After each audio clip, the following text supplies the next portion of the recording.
Caravan has never been a fixed thing.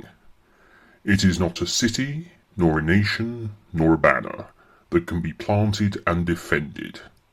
It is movement, it is breath. A living procession of wagons, canvas, music, whispered deals, and half-forgotten dreams that winds its way across the continent of Monarcha. To some, it is merely a travelling spectacle, dancers and performers arriving beneath lantern light to distract weary towns for a few precious nights. To others it is refuge, a place where the unwanted, the clever, the broken, and the ambitious can find purpose without kneeling to crowns or councils. It survives because it adapts, because it listens, because it knows when to dazzle and when to disappear. Its history is stitched together from quiet victories and narrow escapes, shaped by the long scars of empires that rose and fell before it ever took to the road. At its centre stands Maximus Volkov, master of ceremonies, manager, negotiator, and architect of the caravan's future.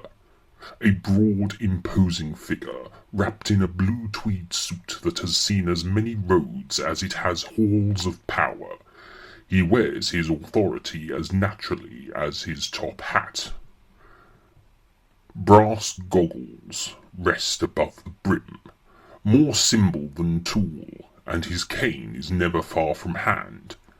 He looks every inch the showman, yet those who know him understand that every smile, every flourish conceals a careful calculation.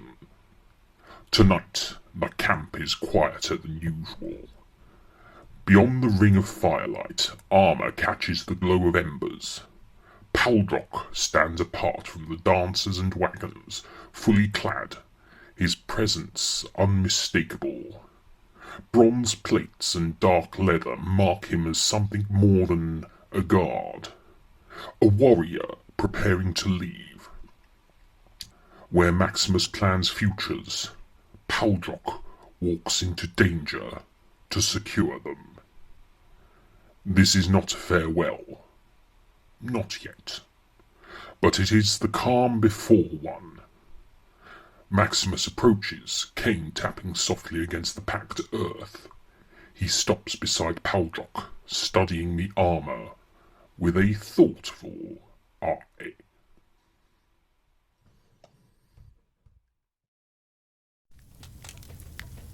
You know, when I look at all of this, the wagons, the dancers rehearsing even after dark, the way word spreads ahead of us now, I cannot help but think we are standing on the edge of something rare.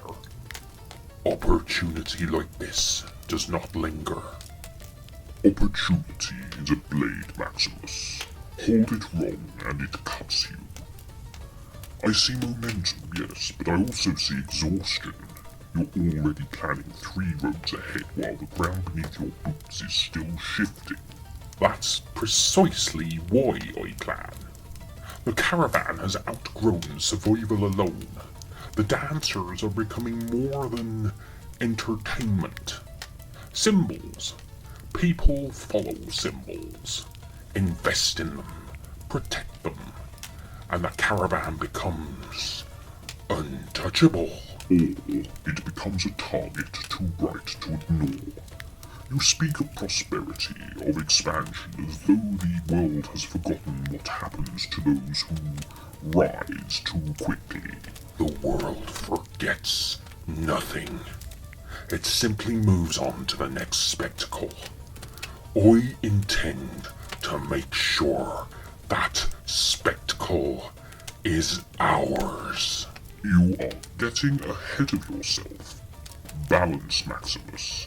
You have always known that is what keeps this whole fragile thing from tearing itself apart. Ha!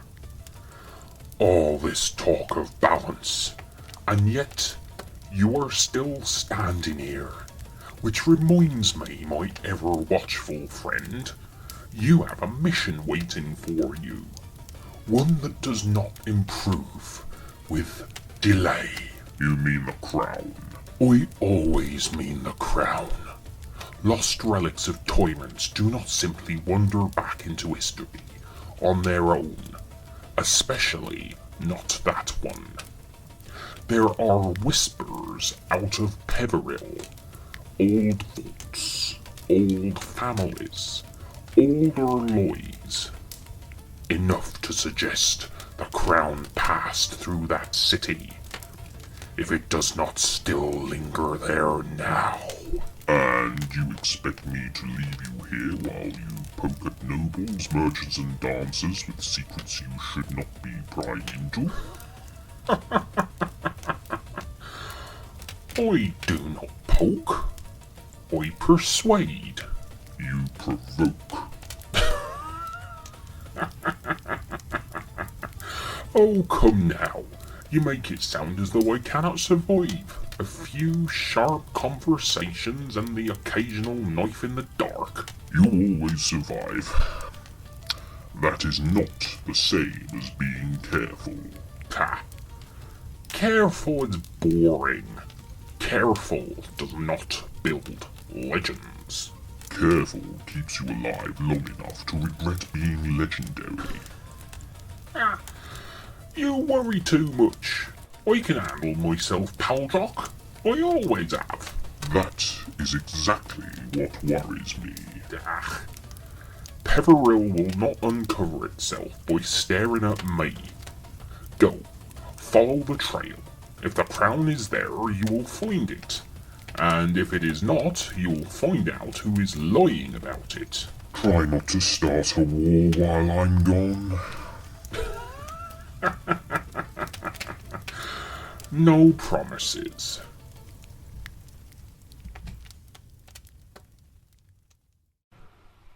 They share a look, familiar, unspoken history heavy between them. Paldrok turns away toward the waiting dark beyond the firelight. Maximus watches him go, smile lingering a moment too long. The space Paldrok leaves behind does not stay empty. A shape detaches itself from the deeper dark beyond the wagons. No footsteps announce him. No armor catches the firelight. He simply steps forward, as though the shadows have decided to give something back. Maximus does not turn immediately. You can stop pretending you just arrived. You have been there long enough to hear things you should not. Your awareness has always been sharp, Maximus. Pity it is often so wasted on irritation. Of all the sights I hoped never to see beside my fire, you rank remarkably high. Your welcome is as generous as ever. Lord Volkov would be disappointed to hear it has not improved. My father is disappointed by many things, Boris. You merely remind him of them. I noticed your escort departing. Efficient creature. Quiet. Loyal. His name is Paldrok, and he is neither my escort nor my creature. He is my friend, a concept I am aware you struggle with. Friendship is a luxury, one your position rarely affords. And yet, here I stand still affording it. How terribly inconvenient for your philosophy. Be that as it may, his timing is interesting. He leaves just as certain rumours reach Necrotia. If you're here to trade whispers and half-truths, spare me. I have dancers who do it with more charm. I am here on your father's behalf. News has surfaced. old names spoken in careful runes. The crown of the Tyrant King has been mentioned again. Peveril. I want to know if the rumors are true, Maximus. Did the crown surface there, or are you simply very busy arranging coincidences? If the crown had shown itself, Boris, the world would feel it before you did. Boris studies him. Unreadable. The tension settles, thick and unresolved. Boris steps closer to the edge of the light, close enough now that the fire picks out the lines of his masked face. He does not rush. He never does. You have always had a talent for deflection, Maximus. It was useful when you were younger, endearing even. Now it is merely inefficient. And yet here you are, still listening to me do it. Because listening costs me nothing. Cleaning up after you often does.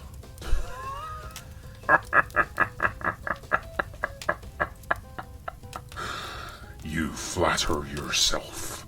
I've never asked you to clean up anything. Quite the opposite, in fact. No. You prefer to pretend you are untouched by consequence. An impressive illusion, one your father no longer finds convincing. If my father had something useful to say, he would have said it himself. He would not have sent you to hover and probe like an anxious librarian. He sent me because you still answer when I speak. I answer because silence encourages you. Then allow me to be encouraged. Peveril, a city with a talent for misplacing dangerous artifacts and swearing blind innocence afterwards. Your caravan drifts near it. Your friend departs in that direction. Coincidences accumulate, Maximus. Coincidences are what people call patterns when they lack imagination. Or when someone is hiding in the center of them. You want certainty? I deal in possibility. If the crown exists anywhere outside a tomb or a legend, it will leave ripples. Those ripples have not reached me yet. But you are listening for them. I listen for everything. That does not mean I hear what you want me to. You underestimate how much patience Necrotia has left for this particular mystery. The crown is not a trinket, it is a symbol. Symbols have a habit of choosing inconvenient moments to return. Then perhaps it should learn better timing. Do not be careless, Maximus. You are not the only one watching Peveril. The fire crackles between them, light and shadow locked in place. Maximus says nothing. The silence stretches, deliberate, unresolved.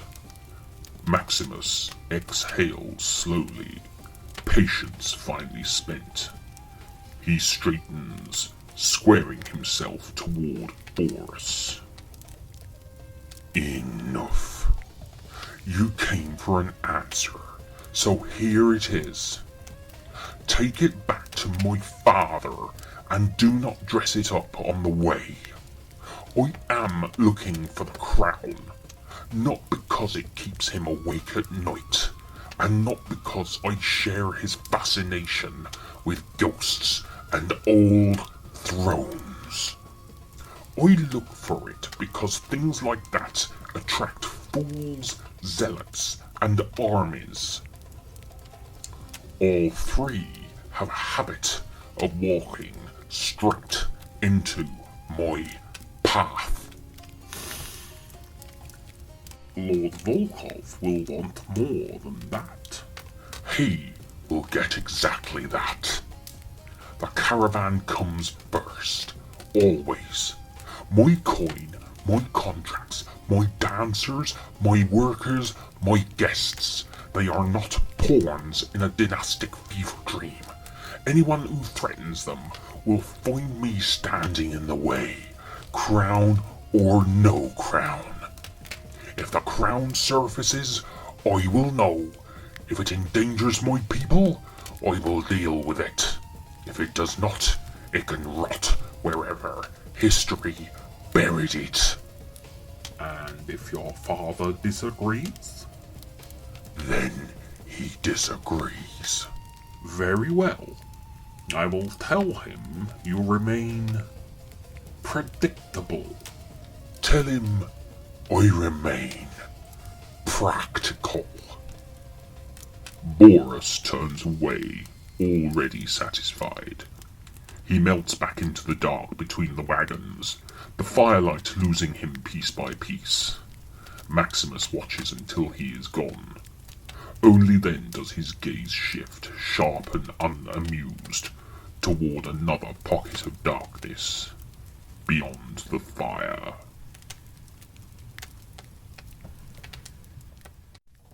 You might as well stop pretending you are invisible.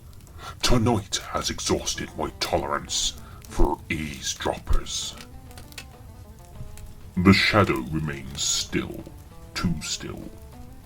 The shadow does not retreat. It moves, slowly, deliberately.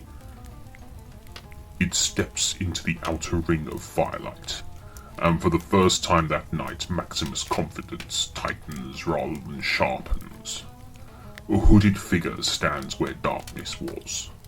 Tall, still, wrapped in layered blacks and greys that seem to drink in the light rather than reflect it. Beneath the hood something pale gleams. Bone, teeth, eyes burning low and ember bright. Maximus exhales through his nose. No, absolutely not. You wound me, Maximus, and after such hospitality. Of all the parasites that could crawl out of the dark tonight, I was hoping you might have stayed buried in Colette. And yet here I am, far from the desert realm, far from my court, standing beside your fire. Curious, is it not? It is irritating. There is a difference. I assume this is the part where you pretend you are not trespassing. I assume this is the part where you pretend you could stop me if you wish to. You don't leave Colette, ever. You rule the Shadow Court like a spider rules a ruin.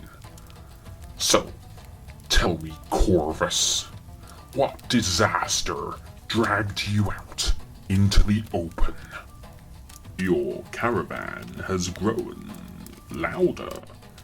Even the desert hears it now. Then the desert should invest in better earplugs. If I had come for blood, you would already be negotiating terms with your ghosts. Then speak plainly. You did not come for pleasantries, and you certainly did not come for my company. You have been busy, Maximus. Old names spoken again. Old stories stirred. It makes even cautious men curious. If you are here about the crown, you are wasting both our time. The crown of the Tyrant King? No, that relic is beneath my interest. Then you have travelled a very long way for something beneath you. I travelled because something moved. Something that should not have. The fire crackles. The caravan breathes in the background. Maximus waits, unyielding. Corvus says nothing more. Corvus stands still, firelight licking the edges of his robes. When he speaks again, the humour is gone. I did not come for your relics, nor for your politics. I came for a dancer. Try again. One of mine. Formerly, they fled the Shadow Court, slipped the desert, vanished into rumours and roads. People like that end up circling your caravan. People like that end up here because they're running from men like you. They were owned. They refused to dance for me, for the council, and then they ran. That is not defiance, Maximus. That is theft. That is survival. I expect them to seek your protection, your lanterns, your applause. I expect you to inform me when they arrive. Quietly. No. Think carefully. I'm thinking very carefully. I'm thinking that you walked a long way from Colette to insult me beside my own fire. You yourself run a criminal syndicate. I run a business. There is a difference. I do not own my performers. I pay them, I protect them, and when they wish to leave, they leave breathing. You want me to sell someone back into chains because your pride was bruised. You want me to curry favour with a court that's already rotting from the inside. Careful. No. You be careful. The Maximite Guild is growing while the Shadow Court hides in sand and superstition. I have coin, contracts, and doors opening in Undar City itself. Why would I weaken my own position to help a rival that can't keep its dancers loyal? This is not about loyalty. It never is with men like you. It is about control. If that dancer comes to my caravan, they will eat, sleep, and perform by choice. If you come for them, you will find me in the way, and I do not move easily. Corvus studies him, unreadable. The fire crackles, the caravan sleeps. Corvus does not respond. Corvus listens without interruption. When he finally speaks, his voice is flat, final. You have made your position clear, Maximus. I did not come for debate. I came to measure you. You should understand this. The Shadow Court does not forget insults, nor does it forgive interference. Then we understand each other perfectly. If that dancer chooses you, you choose consequences. The ember bright eyes fade, the shadows close. Corvus is gone. For a long moment Maximus does not move. Then he exhales. Deep, heavy, the kind of breath that only comes once danger has passed. By the powers, we need a drink.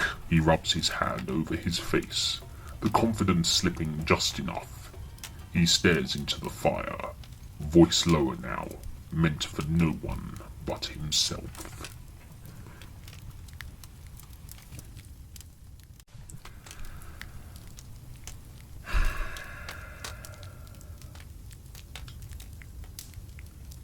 You would think, after all these years, I would stop surprising myself. But I built my reputation on contracts, coin, leverage, on knowing which doors to open and which ones need forcing. Yet, here I stand, wearing the uncomfortable title of Protector, and discovering that it fits better than I expected.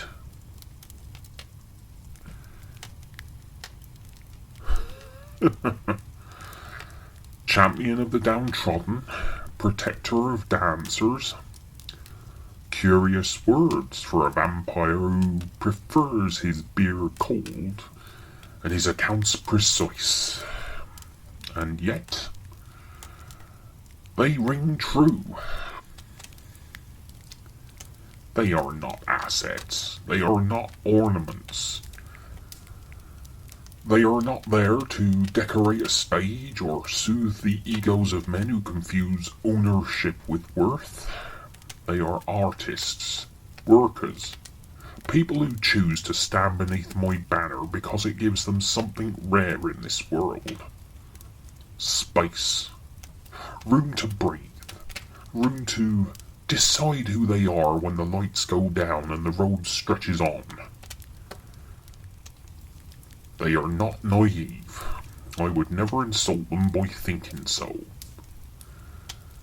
They understand risk better than most nobles ever will. Nobles inherit safety.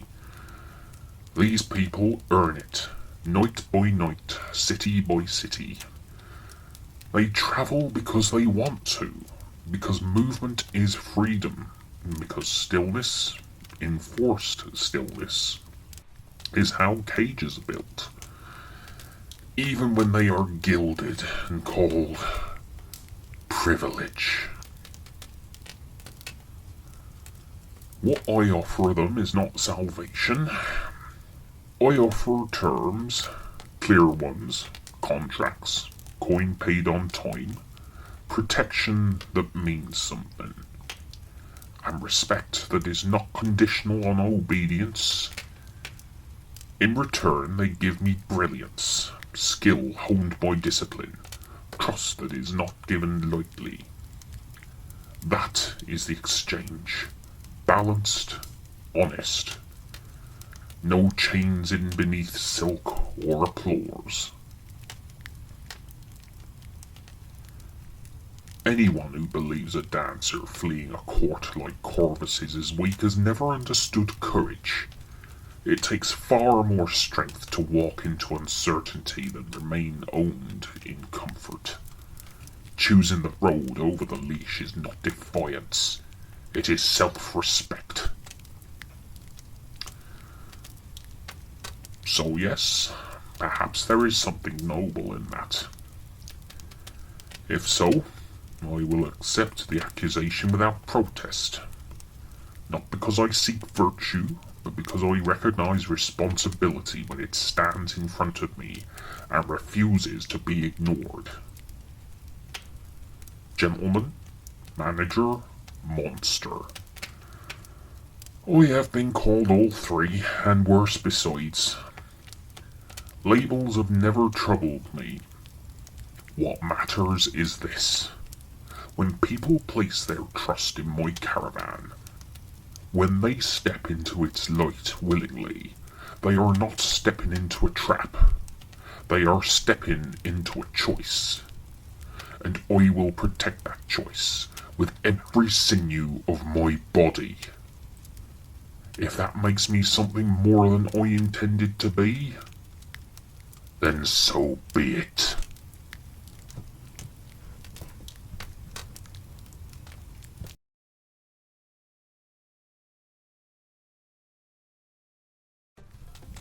The camp sleeps around him.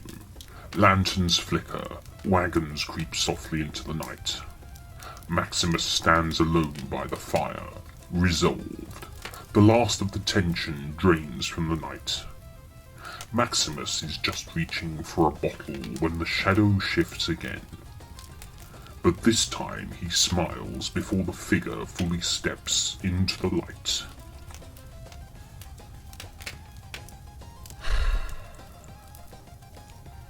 If this is another threat, I'm charging admission. Perish the thought. I was merely waiting for the queue to shorten. Professor Larkspur emerges, straightening his bow tie with theatrical care. His grin is wide, his eyes bright with intelligence rather than mischief, though the two are never far apart. Professor, thank the powers. If I'd known you were lurking, I might have skipped the vampires and the tyrants entirely. And missed such riveting drama? Shadow court crowns? Moral standoffs by firelight? You spoil us, Maximus. You always arrive at the right moment, like palate cleanser. A noble calling. Shall I juggle, lecture, or pour you a drink? Drink first, wisdom second, juggling optional. Busy evening?